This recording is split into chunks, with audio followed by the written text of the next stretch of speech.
ke depan pintu gerbang kemerdekaan negara Indonesia yang merdeka, bersatu, berdaulat, adil, dan makmur.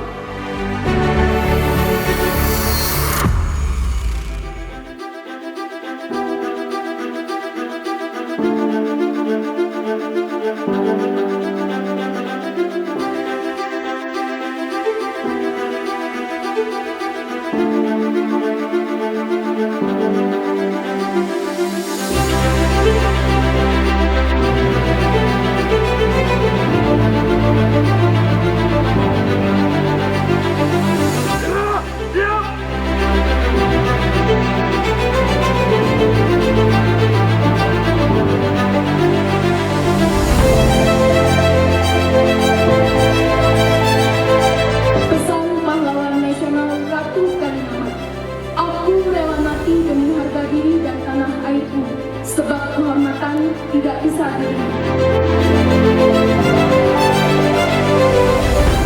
Kemerdekaan ini tidak akan sia-sia.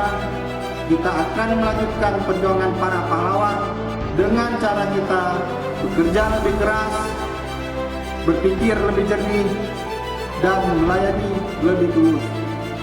Sebagaimana para pahlawan telah memberikan segalanya untuk Indonesia.